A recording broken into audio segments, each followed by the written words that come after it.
Excellencies, ladies and gentlemen, Excellences, Mesdames et Messieurs, allow me at the outset to thank permettez-moi de commencer par remercier Monsieur Michael Hailou, directeur du Centre technique de coopération agricole et rurale, de m'avoir invité à participer à ces briefings consacrés aux petits États insulaires en développement, transformer les vulnérabilités en opportunités. On m'a demandé de m'exprimer sur les multiples facettes de l'impact de la crise financière, alimentaire et climatique sur les petites économies insulaires. Je commence mon intervention en rappelant que la référence que je fais aux petits États insulaires en développement couvre 38 pays membres des Nations Unies et 14 territoires indépendants, membres associés des commissions régionales des Nations Unies, ce qui fait en tout 52 sièges placés sous l'égide du haut représentant. Comme nombre d'entre vous le savez, bien avant la crise financière, alimentaire et climatique de ces dernières années, les PEID, les petits États insulaires en développement, avaient fait connaître leurs inquiétudes sur la scène internationale liées à leur vulnérabilité inhérente. En effet, les chocs externes avaient un impact lourd et continuent d'avoir un impact lourd sur leurs économies. Les cultures de rente, les monocultures entraînent des pratiques agricoles non durables et ont un impact direct sur la production alimentaire de ces PEID. Il y a 20 ans, en l'absence des évolutions scientifiques que nous connaissons aujourd'hui, les PEID ont affirmé qu'ils étaient plus particulièrement vulnérables au changement climatique et à l'élévation du niveau de la mer. De fait, les PEID continuent d'être à l'avant-garde, ou en tout cas les premières victimes du changement climatique. Les PEID se sont réjouis que la communauté internationale et plus particulièrement les Nations Unies aient reconnu ces vulnérabilités. Le programme d'action de la Barbade visant un développement durable des PEID, de même que la stratégie de mise en œuvre de Maurice, affirme que les vulnérabilités des PEID, y compris celles liées à la crise financière, alimentaire et climatique, persistent. Ces deux documents, Programme d'action de la Barbade et Stratégie de l'île Maurice, ont été élaborés avant les crises que nous connaissons. Ces vulnérabilités sont donc anciennes. Les petits États insulaires en développement ont des économies caractérisées par leur ouverture et sont donc très dépendants de certains secteurs limités générateurs de revenus comme la pêche ou le tourisme. C'est la raison pour laquelle la récession économique les a touchés de plein fouet. Certains impacts de la crise financière sur l'économie de ces petits États insulaires a pris la forme d'une demande intérieure en forte baisse, une diminution des envois de fonds étrangers, une diminution également des investissements directs étrangers, un accès réduit au crédit, une modification de leurs notes de crédit et une hausse du chômage. En ce qui concerne les investissements directs étrangers, le rapport international de 2011 montre bien que même si les flux d'IDE ont augmenté depuis la crise financière, pour les PEID, ces flux, d'une manière générale, sont en légère baisse depuis 2010. Les vulnérabilités inhérentes des PEID, liées à la petite taille de leur économie, à l'absence de ressources humaines et aux coûts de communication et de transport élevés, ont contribué à la difficulté qu'ont ces États à attirer ces investissements étrangers directs. C'est la raison pour laquelle ces investissements sont restés très bas. Moins de 1% des flux d'IDE vers les pays en développement ces dernières années. Les petits États insulaires en développement devront continuer d'élaborer des politiques de renforcement de leurs économies des politiques qui permettront d'améliorer leur environnement économique pour attirer ces IDE. Des partenariats publics-privés devront être noués, voire renforcés. Pour de nombreux PEID, le tissu des PME doit être dynamisé. Il faut donc promouvoir l'esprit d'entreprise, l'investissement, la concurrence, l'innovation et la diversification économique. Ce n'est qu'ainsi que l'on pourra proposer des conditions de travail décentes aux populations et lutter contre le chômage. La région ACP Pacifique est connue pour ses efforts d'intégration et des opportunités existent donc pour accroître les interactions au niveau international entre les différentes instances régionales comme l'Association caribéenne pour l'industrie et le commerce ou encore l'Association du secteur privé des îles Pacifiques. Les PEID devront être soutenus, en particulier dans le domaine du tourisme, pour encourager un tourisme vert qui met l'accent plus particulièrement sur l'esprit d'entreprise. Le tourisme reste en effet l'un des plus grands secteurs générateurs de revenus des PEID. La biodiversité et les cultures particulières de ces petits États insulaires en développement restent la locomotive du tourisme. Les PEID devront donc utiliser de façon pérenne leurs ressources. En ce qui concerne les envois de fonds, le rapport de 2011 a montré que ces envois ont eu un impact plus lourd sur les PEID, plus lourd que pour n'importe quel autre pays du monde, quel autre groupe de pays du monde, même si la tendance est à la hausse, même si la tendance était à la hausse avant la crise financière. Nous avons vu ces envois de fonds diminuer de façon drastique en 2009. Et cette baisse est directement liée à la récession économique de 2008-2009. Les études montrent également que l'essentiel de ces envois de fonds sont consacrés à des dépenses de consommation, ce qui est compréhensible. Ceci étant, il faudra réfléchir à une stratégie d'investissement de ces envois de fonds dans des activités génératrices de revenus. Pour de nombreux PEID, la crise financière n'a fait qu'aggraver le problème de la dette. De nombreux PEID sont classés comme des pays à revenus moyens ou à revenus élevés par les institutions financières internationales et en tant que tels n'ont accès à aucun programme ou initiative d'allègement de la dette comme le programme HIPC.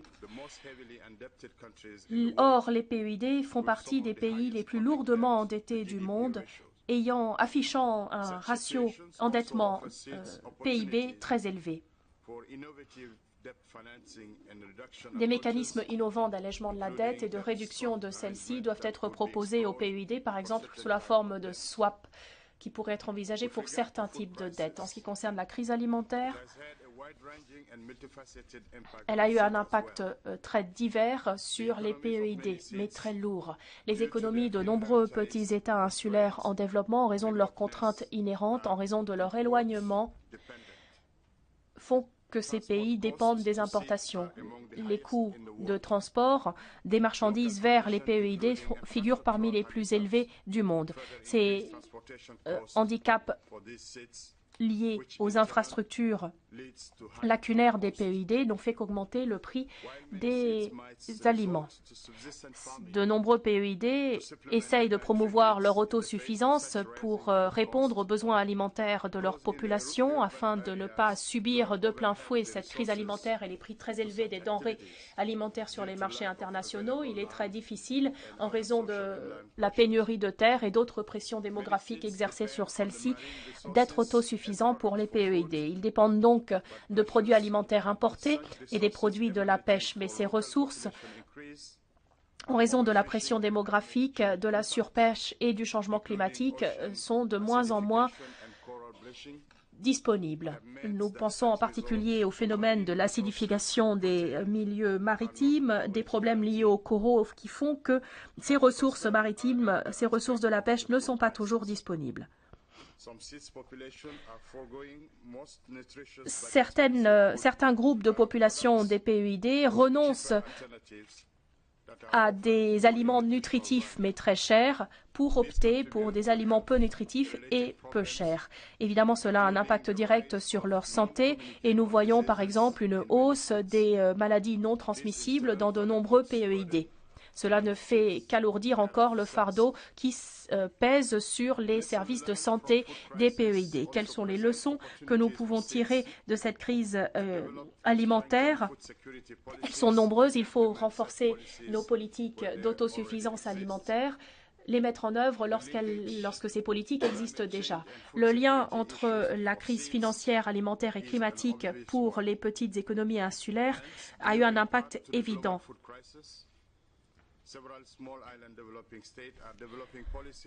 Plusieurs petits États insulaires en développement développent aujourd'hui des politiques visant à développer la consommation intérieure de cultures développées sur place. Il faut par exemple développer les cultures tolérantes à certains parasites dans ces petits États insulaires en développement. Chacun sait que le changement climatique et l'élévation du niveau de la mer continuent de poser des menaces, continuent de représenter des menaces graves. Pour les PEID, je dois dire que c'est la principale menace à leur survie et à leur viabilité. La communauté internationale sait que les PEID devront adopter des mesures d'adaptation et d'atténuation pour gérer le changement climatique. Chacun reconnaît que les PEID eux-mêmes n'ont pas les capacités ni les ressources pour s'adapter au changement climatique. Alors, les opportunités existent, puisque dans de nombreux petits États insulaires en développement, il n'y a pas assez d'infrastructures. Il faudra donc prévoir des projets précis, par exemple de renforcement des infrastructures adaptés au changement climatique. Même si ces projets sont onéreux, d'un point de vue économique, ils sont rentables, puisqu'investir maintenant plutôt que plus tard sera beaucoup plus profitable. Par ailleurs, certains petits États insulaires en développement ont mis en avant au sein des Nations Unies les problématiques liées au changement climatique. Ils y ont affirmé que le changement climatique est en fait une question de sécurité et qu'il faut donc que cette problématique soit gérée et traitée au niveau d'une instance adaptée. C'est la raison pour laquelle, sur le changement climatique et les conséquences éventuelles sur la sécurité, l'Assemblée générale des Nations unies a adopté une résolution il y a peu. Cette résolution avait une portée modeste, mais reconnaît quand même l'urgence de la question. Les initiatives internationales récentes liées au financement des mesures d'atténuation au changement climatique pourraient être bénéfiques pour les PEID dans leurs efforts d'adaptation et d'atténuation. Je pense en particulier au Fonds vert pour le climat, établi par la Convention cadre des Nations unies sur le changement climatique.